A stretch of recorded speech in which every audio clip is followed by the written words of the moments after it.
What's up guys, Iman with Dune Serpents. Today we're going to be talking about the Wolfbox G900 Tripro. So as you can see, this is not a good example because the entire front end is ripped apart. But that doesn't matter. We're going to be talking about the technical specs, installation tips, and what I think of the Wolfbox. So right now I'm doing other things. I'm changing my headlights. Usually I'll post right here on the video. The front camera would be mounted on the grill here. It's a custom location I made a little bracket, actually bolted it to the grill rather than using 3mm tape. So yeah, that's going to be stronger especially for this application. So we'll see how it holds up on the whoops. I won't be able to test it on the whoops for a while, but we'll see how it does. But the wire for the camera I have bolted away right now. If you want to bring the camera over here. I still have to figure out a way to organize the wires from Wolfbox. It is a lot of wiring. I tried cutting and trimming one of the camera wires, but that didn't go so well because apparently it's not good to trim camera wires. So I got really complicated there, but I have all this excess wire. That's my only con, I would say, of this this product, is how much wire I have. But it may be in your favor if you want to like put the camera, you literally put it anywhere on the truck, you have so much wire to work with. So that is the other pro. But right now everything's bundled up here. This goes to the front. And then we run this. There's two wires here. Two of them go to the fuse box and then goes to the firewall. Let me see if I can pop open. I doubt that I can. I'm not gonna be able to show you the fuse box, to be honest. I tapped into the fuses here. I'll ask my buddy and I'll put in the description below exactly what fuses we tapped into, but it's in the instructions when you get your G900 Tripro.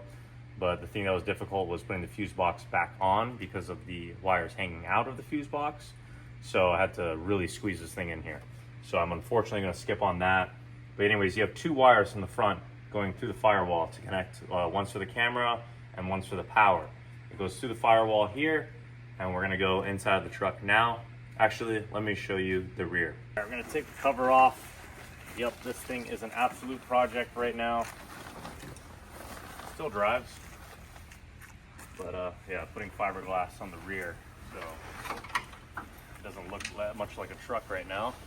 All right, sorry, I had to cut the camera there, but as you can see, this is the rear camera I set up here. So I grabbed the little door handle from Home Depot and made my own type of bracket. I drilled into this and put some rivets in here. I have a very sturdy mount. I put my camera here because with my setup, I don't have a rear bumper or hitch or anything. And below the tailgate, this is like the blast zone, the sandblast zone, because my license plate gets like literally sandblasted. It comes up to here from all the force from high-speed off-roading. So there was nowhere to really put a camera, and I already have a rear view camera on my tailgate when I'm in reverse. So I didn't really need to put this camera back there and have two. Unless you're looking for like rock crawling, you can kind of mount it wherever you want. Like I said, tons of wire. I could literally mount the camera over there if I wanted to. That's how much wire it came with. But yeah, I have it mounted here, which I think is great because when I'm pre-running, I'm always wondering what's going on in the bed of my truck because things are shaking and moving. So now I'll be able to see it while I'm off-roading because sometimes the jack handle flies off, things come loose. So I think it's gonna be great hitting the whoops and having that camera to just stay updated with what's going on in the bed of the truck.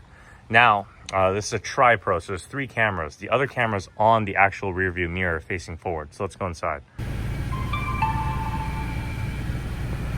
There it is.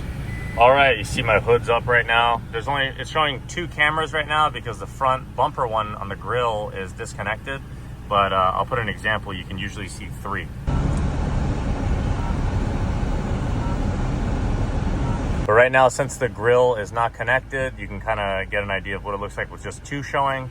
As you can see, I have a camera up here in front, and then one for the rear, and then there will also be the one for the grill showing forward, showing your down angle, which is honestly pretty clutch because you literally can't see it and it's pointed right at the ground. Even with my bumper on there and everything, I'm still able to see the floor, which is really nice. All right, here's a perfect example. There's a little ditch in front of us, which you can't really see, but the camera is showing the ditch right here below the bumper, and we can't see that in front of us. So I have all my wiring for this, and there's another wire I have to add to charge it. I don't know, it's like some kind of charging cable, but this thing's always recording, and I tucked it up under here. I literally just squished it in here, bunch of wiring.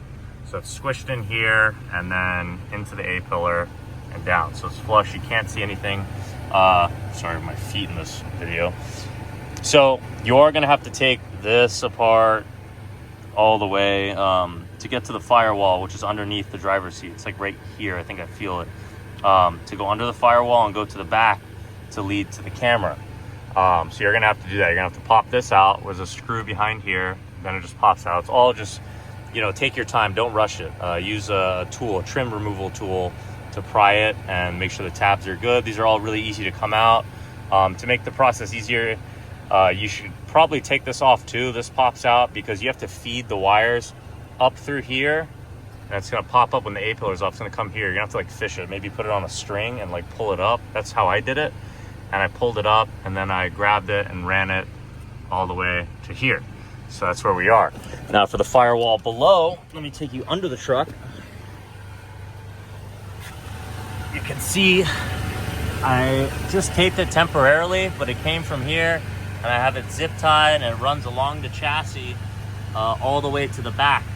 And yeah, it's a pretty good job of zip tying. But sorry, I was just checking something. But then it runs inside of the leaf spring carrier, not outside. So don't run it out here by your suspension. Run it underneath, like inside of the chassis, through the back of the truck, and it's gonna pop up from here. So you're gonna run it down, and it's gonna go inside the chassis, not outside. And you're gonna run it underneath and follow the chassis up until you reach the firewall. You'll have a lot of excess wire. You're gonna coil the wires up and tuck them in here and then close this plastic over it. That way you have a seamless finish and no wires showing, but you will have extra wire. So you'll bundle up in here once you feed everything from the firewall up to the cameras. So yeah, that's the Wolfbox G900 Tripro. So far, now that it's actually installed, it was a little bit of an installation process, but now that it's actually installed, I do really like it. I've been driving around the street. I haven't been able to really go like heavy off-roading, but it is a pretty high-end camera, and it says it has some sort of a night vision clarity for the rear camera, so we should be able to see in the dark. I already have a spotlight back there, so it's gonna help, but the camera quality is really good. And you know, when you're going off-roading and stuff, when you're on the way, somebody bumps into you, does something illegal, or you want to you film something that you just weren't ready to film, it's going to capture it. So it's going to be recording at all times, and I think that's really cool. So protect your vehicle. And yeah, Wolfbox G900 Tripro. Make sure you use my my discount code or link below to go ahead and purchase this. Just give it a try if you like it, and there'll be more reviews coming of this. And yeah, thanks for watching the video.